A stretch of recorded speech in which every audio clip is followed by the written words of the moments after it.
Welcome to our channel. இன்னைக்கு நம்ம என்ன வீடியோ பார்க்க போறோம்னா தம்பி போமா சேனல்ல இருந்து விஜயகாந்த் சார் தக் லைஃப் தான் பார்க்க போறோம். மறக்காம வீடியோக்கு லைக் பண்ணிடுங்க. புதுசா பாக்குறீங்கன்னா சப்ஸ்கிரைப் பண்ணிட்டு பெல் பட்டனையும் கிளிக் பண்ணிக்கோங்க. வாங்க வீடியோக்குள்ள போலாம். ஹலோ கைஸ், எல்லாரும் எப்படி இருக்கீங்க? இப்போ நம்ம கேப்டன் விஜயகாந்த் தக் லைஃப் தான் பார்க்க போறோம். நான் உங்க ஜெடி, நீங்க பார்த்துட்டு இருக்கிறது ஆரம்பிக்கலாங்களா? தம்பி இருக்கியா? லாரி போயிடுச்சா? போவோமா? ஒரு சில ப்ராப்ளம்னால வீடியோ போட முடியல. ஏனி வீடியோ தொடர்ந்து வரும் கைஸ். ஆனால் இந்த வீடியோல இருந்தா நான் ஸ்டார்ட் பண்ணுவேன் நானே எதிர்பார்க்கல. நம்ம தமிழ்நாட்டு மக்கள் ஒருத்தங்க மேலே பாச வச்சுட்டு அது கடைசி வரைக்கும் விட மாட்டாங்க. ஆனால் கேப்டனை மட்டும் நம்ம கைவிட்டோம். 2016 அப்புறம் நிறைய பேருக்கு கேப்டன் இப்படி தான் தெரிஞ்சிருக்கும். அதாவது இப்போ பார்த்தீங்கன்னா அதுக்காக அந்த கொஞ்சம் இருங்க, இன்னும் வயராக என் கையில் வந்து மாட்டுது. டிஸ்டர்ப் பண்ணோம்னா கமெண்ட் இருக்க மாதிரியா தூக்கி அடிச்சிடும் பார்த்து. அப்போ புரியல, இப்போ புரியுது. ஆனா கேப்டனுக்கு இன்னொரு முகமும் இருக்கு. தமிழ்நாடு அரசியல் வரலாற்றிலேயே ரெண்டு அரசியல் ஆளுமைகள் ஜெயலலிதா கருணாநிதி ரெண்டு பேருமே உயிரோடு இருக்கும்போது இல்ல, ரெண்டு பேருமே உச்சக்கட்ட அதிகாரத்தில் இருக்கும்போது அவங்களை எதிர்த்து அரசியல் பண்ணாரு கேப்டன். ஒருத்தங்களை எதிர்த்து நிக்கிறது பெரிய விஷயம், ஆனா ரெண்டு பேரும் அட் டைம்ல எதிர்த்து நின்னாரு. வெறும் அரசியல் மட்டும் பண்ணல, அவங்க ரெண்டு பேரும் அரசியல்வாதிகள் பயந்துட்டு இருக்க டைம்ல அவங்க ரெண்டு பேரும் பண்ண தப்ப ஓப்பனா பப்ளிக்ல எடுத்து வச்சாரு கேப்டன். நான் தெரியாம கேட்கிறேன், அம்மா உணவகம், அம்மா மருந்து கடை, அம்மா பழத்து கடை, அம்மா டாஸ்மாக் இருக்கும் போது கடை, அதுக்கு ஒரு கேஸ். என்னுடைய பெயருக்கும் புகழுக்கும் களங்கம் அடைந்த. சரி, எங்க மேல மாத்திரம் கேஸ் போட்டு நாங்க ஜெயிலுக்கு போன சந்தோஷம், நீங்க ஜெயிலுக்கு போனா மாத்திரம் அழுவீங்களா? இவர் பொய்யோட உச்சம் முதலே சொன்ன. இவர் கேட்டா எனக்கு கோவம் தான் வரும். கலைஞர் பொய்னா பொய், எங்க அப்பன் குதிரைக்குள்ள இல்லைங்கிற பொய். இவர் எப்படிப்பட்ட பெரிய பெரிய துரோகிங்கிறதுக்கு ஒரு எடுத்துக்காட்டு தான். உங்களுக்கு டிவியை கொடுக்குற மாதிரி கனெக்ஷன் சார்ஜ் அவர் வாங்கிட்டு போவார். இதுதான் உண்மை மக்களை. கனெக்ஷன் யார்கிட்ட இருக்கு? யாராவது பொதுமக்கள்கிட்ட, எல்லாமே கட்சிக்காரன் இவர்கிட்டையும் பேர பிள்ளைகிட்டையும் இவர் மகன்கிட்டையும் தான் இருக்கு. இதுதான் உண்மை. கலைஞர் செஞ்சுட்டார், கலைஞர் சொல்லிட்டாரு. கலைஞர் என்ன, கலைஞர் என்ன பண்ணிட்டாரு? கலைஞர்கள் நான் மரியாதை கொடுத்தா கலைஞர் என்ன, கலைஞர் என்ன பண்ணாரு? இந்த தமிழ்நாட்டை அடமானம் தான் வச்சேன். இப்ப கூட பேசுறாங்க இனம் இனம் இனங்கிறார். இனத்தை பூரா கொண்டு குமிச்சவர் தான் சிலவன்ல. இவர் இனத்தை பத்தி பேசுறாங்க.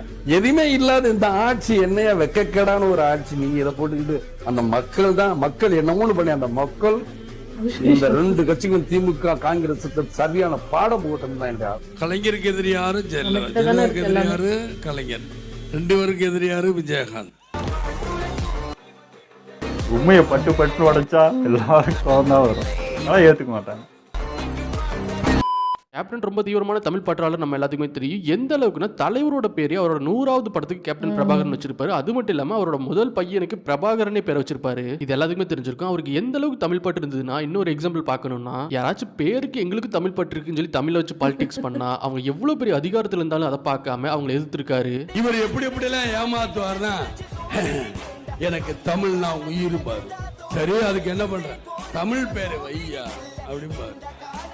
கிளவுட்ஸ் நயன் யாரு? மதுரையில் இருக்க அழகிரியோட பையன், இவருடைய பேரை கிளவுட்ஸ் அப்படிங்கிற மேகம் 9ன்னு வையுங்களேன். உங்களை யாரு வேணும்னா, ஆனா அவர் பேரை இங்க ரெட் ஜெயின் மூவிஸ் உங்களை யாரு வேணாம்னா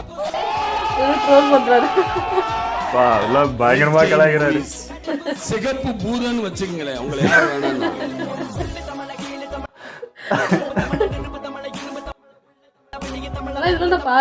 தமிழ் இண்டஸ்ட்ரியில் நிறைய நிறைய வராம போயிருக்காங்க. அதுல ரெண்டு பேர் கரெக்டா வந்திருக்காங்க. அவங்க சொன்ன மாதிரி அது கேப்டனும் எம்ஜிஆர் தான். வருவேன்னு சொல்லி நம்ம யூஸ் பண்ணிக்கிறாங்க. நம்ம மக்களுக்கு புரியிருக்கு. இத்தனை வருஷம் இருக்கு. இப்போ ஒரு சில வருஷத்துக்கு முன்னாடி நமக்கே புரிஞ்சிருக்குது. நம்ம இப்பதான் புரிஞ்சிருக்கோம் இவங்க நம்ம யூஸ் பண்ணிக்கிறாங்கன்னு. ஆனா இதை கேப்டன் முன்னாடியே புரிஞ்சு அவர் படத்திலே வச்சிருக்காரு ஒரு டைலாக்கா. அந்த அரசியலை நேரா பண்ணித்தான் எனக்கு பழக்கம். இதோ வருவேன், வரமாட்டேன், சைடுல நின்று எட்டி பாப்பேன்னு பூச்சி காட்டுற. இதோ வருவேன், வரமாட்டேன், புரியுது எனக்கு. இன்ச்சா பார்த்தாலும் புரியும். நான் அரசியலுக்கு வருவது உறுதி. இது 96. கேப்டன் அரசியல் மட்டும் ஜாம்பவானா விலங்குல, அவர் நடிச்ச படங்கள்லையும் ஏதோ ஒன்று ஆடியன்ஸ்க்கு புதுசாக தந்தரணும்னு சொல்லி புதுசு ஸ்டண்ட் ட்ரை பண்ணியிருந்திருக்காரு. அந்த டைம்லேயே இந்த டைம்ல நிறைய ஆக்டர்ஸ் பண்ண பயப்படுற நிறைய ஸ்டண்ட்ஸ்லாம் அவர் அந்த டைம்லேயே பண்ணியிருக்காரு. 1994 பதவி பிரமாணங்கிற ஒரு படத்தில் ரன்னிங்ல ஒரு லாரி போயிட்டு இருக்கும்போது அதுக்கு அடியில் தொங்கிட்டு ஃபைட் பண்ற மாதிரி ஸ்டண்ட்லாம் பண்ணியிருக்காரு. தியாகம் படத்தில் ஒரு லாரியில சிக்ன கார் லாரி தள்ளிட்டே போகும்போது அதுல இருந்து வெளியே வந்து ஃபைட் சீன்லாம் பண்ணியிருக்காரு கேப்டன். எந்த ஒரு ஸ்டண்ட் டபுள் இல்லாம உளவுத்துறை படத்தில் ஸ்டண்ட் டபுள் யூஸ் பண்ணாம ட்ரெயினுக்கு வெளியே தொங்கி சண்டை போட்டிருக்காரு. இது எல்லாத்துக்கும் மேல நம்ம இப்போ தூக்கிட்டு நல்ல போறத close பத்தி தான். பார்த்திருக்கோம் நம்ம சேனல்லயே. ஆனா கேப்டன் 1995 கருப்பு நிலாங்கிற ஒரு படத்துல எந்த ஒரு ஸ்டன் டபுள் இல்லாம கயிறு எது ரோப் எதுவுமே இல்லாம ஒரு ஹெலிகாப்டரில் தலையில ஒத்த கையில 10 கிலோமீட்டர் எவ்வளவு தில்லு வேணும். ஜாக்கி சான் தான் பார்த்தது இந்த மாதிரி. 95 கேப்டன் பண்ணியிருக்காரு. நம்ம இப்ப டாம் க்ரூஸ் பண்ணதை பத்தி பேசிட்டு இருக்கோம். ரொம்ப மறக்க முடியாத விஷயம் என்னன்னா கருப்பு நிலான்னு ஒரு படம் சார். கருப்பு நிலா படத்துல ஹெலிகாப்டர்ல வந்து ஒரு சண்டை காட்சி. நாங்கள் அதை கீழே வந்து குஷ்பு கடத்திட்டு போவாங்க, மேடம் குஷ்பு மேடத்தை. அப்போ விஜயகாந்த் சார் ஹெலிகாப்டர்ல வந்து காப்பாற்றணும். என்னன்னா ஒரு டூப் ஆர்டிஸ்ட்டை நம்ம ரெடி பண்ணணும் அப்படின்னு சொல்லி நாங்கள் எல்லாம் ரெடி பண்ணிட்டோம். டூப் ஆர்டிஸ்ட் ரெடி பண்ணி தயாராக நிற்கிறோம். ஹெலிகாப்டர் தூக்க போறாங்க. கேப்டன் வந்தார். என்ன ஷாட் எடுக்க போறாருன்னாரு. இந்த மாதிரி நான் தனியாக க்ளோஸ் அப் தனியாக எடுத்துக்கிறேன் அப்படின்னு. அதெல்லாம் வேணாம், எனக்கு ஹெலிகாப்டர் நான் தொங்குறேன் அப்படின்னாரு. ஏன் கருப்பு நிலாலே வந்து ரோப்பே இல்லாம வந்து ஹெலிகாப்டர்ல இல்லையால அட்லீஸ்ட் ஒரு ரோப் கட்டிப்பாங்க. அது கூட ஆமா அது சொல்லுவாங்க, இண்டஸ்ட்ரியில் ஆனா சொல்லுவாங்க. அந்த கைப்பிடி ரொம்ப வழவழன்னு இருந்துச்சு. இப்ப கூட யூடியூப்ல போட்டு பாத்தீங்கன்னா ஒரு புடி தெரியாதா கையாது இரும்பு கையாது ஹெலிகாப்டர்ல வெறுமனே தொங்கிட்டு கீழே சீலாண்ட் நார்மல் லேண்ட்ல கிட்டத்தட்ட ஒரு 10 கொக்கி மாதிரி கிலோமீட்டர் போட்டுனாரு. அதுவும் ஒரு கையில புடிச்சிட்டு ஒரு கையில குஷ்பு அவங்க இது பண்ற மாதிரி. ரொட்டேட் ஆகுறதே கஷ்டம் இல்ல, அது பிடிச்சி. ஆனா வலிதான், பயங்கர வலி அது. இப்படி ரெண்டு கட்சியுமே எதிர்த்திருந்த கேப்டன் 2011 சட்டமன்ற தேர்தலில் ஏடிஎம்கே கூட கூட்டணி வச்சிருப்பாரு. இந்த கூட்டணி மூலியமா 29 சீட்டை வின் பண்ணி டிஎம்கேவை 3வது இடத்துக்கு தள்ளி எதிர்கட்சியாவே இருப்பாரு கேப்டன். என்னதான் கூட்டணியில இருந்தாலும் ஏடிஎம்கே அந்த டைம்ல பண்ற தப்பல கரெக்டா இருப்பாரு கேப்டன். எந்த அளவுக்குனா சட்டசபையில ஏடிஎம்கே காரங்க கூட நடந்த ஒரு வாக்குவாதத்துல ஏடிஎம்கே எம்எல்ஏஸை பார்த்து நாக்கு கடிச்சிட்டு எந்திரிச்சு மிரட்டுவாரு. இது அந்த டைம்ல ரொம்ப எதிரில இருக்காங்க, ஏதோ பேசியிருக்காங்க, அதனால மிரட்டுறாருன்னு சொல்லி எல்லா நியூஸ் சேனல்ஸும் பயங்கரமா பப்ளிஷ் பண்ண ஆரம்பிச்சிட்டாங்க இந்த விஷயத்தை.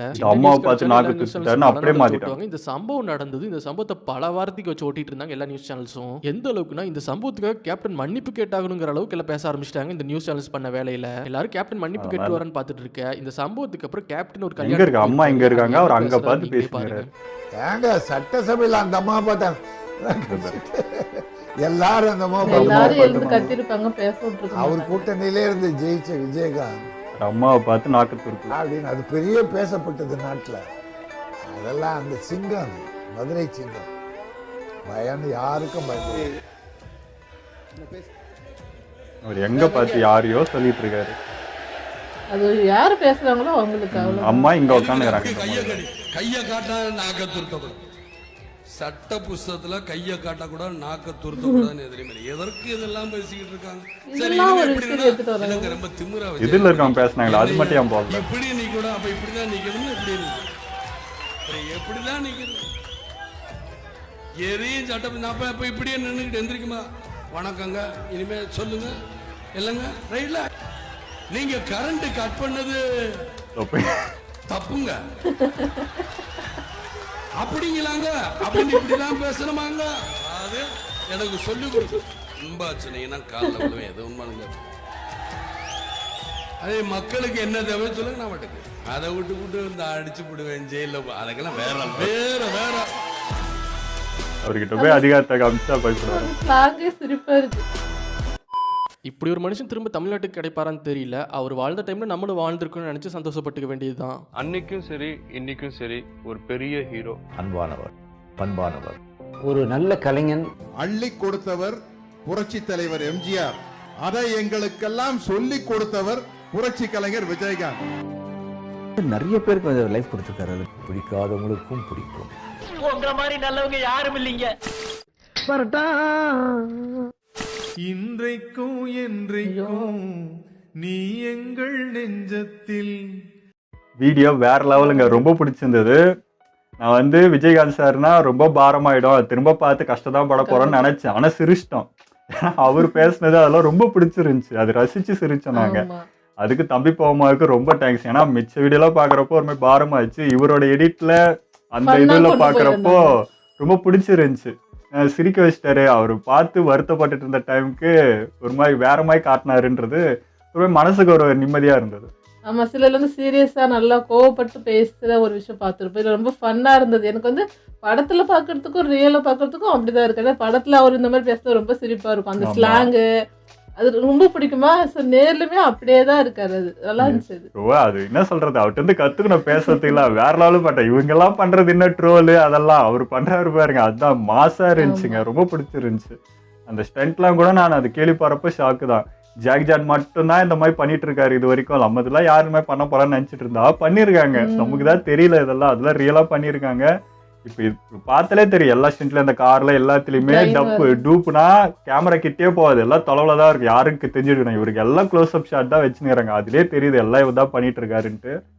வேற லெவல். ஆனா சொல்ற மாதிரி எல்லா கட்சியும் இருக்கும்போது தைரியமா வந்து பேசினதுல அவர் மட்டும்தான் எனக்கு தெரியும். அதுக்கப்புறம் நிறைய கட்சி உருவாச்சு, பட் எல்லாரும் இருக்கும் போதும் தைரியமா பேசினார். அதானா எவ்வளவு பயம் அது. ஒன்னு எதிர்த்தாலே நம்ம அவ்வளவுதான். 2 பேரும் எதிர்த்து 2 பேருக்கு எதிரியா நின்றுட்டு இருக்காருன்னா எவ்வளவு ப்ரெஷர், எவ்வளவு பிரச்சனை, எவ்வளவு ப்ராப்ளம் சால்வ் பண்ண ஒரு டேவும் ரொம்ப கஷ்டம் தான். அதுக்கு நிறைய வந்துட்டே இருந்திருக்கும். அதுக்கு நிறைய பட்டாரு, நிறைய பிரச்சனை வந்தது. ஆனாலும் அவர் அதுல இருந்து நிக்கல. அப்படிதான் இருப்பேன்ட்டு அதே மாதிரி தொடர்ந்து இருந்தாரு. அதுதான் அந்த உடம்பு சரியில்லாம போனது. அதுதான் இவ்வளோ ப்ரெஷர் தாங்கி அது நின்று இருக்கு, அதுவே பெரிய விஷயம்தான். அதுக்கும் மேல அந்த உடம்பு டென்ஷன் அவ்வளோ ப்ரெஷருங்க. நம்மளுக்குலாம் சும்மா நம்ம என்னது இந்த யூடியூப்ல 4 கமெண்ட் வந்தாலும் நம்மளுக்கு எப்படி இருக்குது அப்படியே எகிருது. அவருக்குலாம் எவ்வளோ ப்ரெஷராக இருந்திருக்கும். 2 பேரை எதிர்த்துருக்காங்க, அது பவர்ல இருக்கும் போதுன்றப்போ எவ்வளோ ப்ராப்ளம்ஸ் வந்திருக்கும். அதெல்லாம் சும்மா இல்லை, நல்லா கேப்டன்றோம்.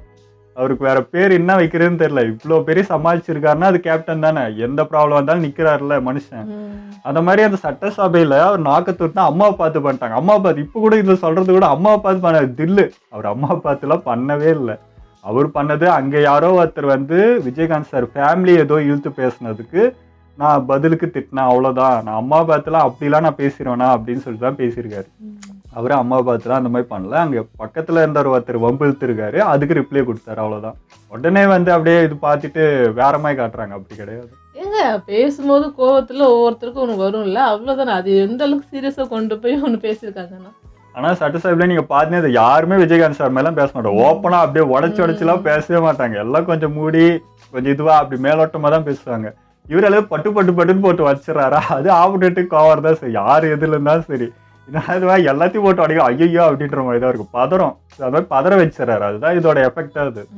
ஓகே, எங்களோட வீடியோ உங்களுக்கு பிடிச்சிருந்தா லைக் ஷேர் பண்ணிடுங்க, மறக்காம சப்ஸ்கிரைப் பண்ணுங்க.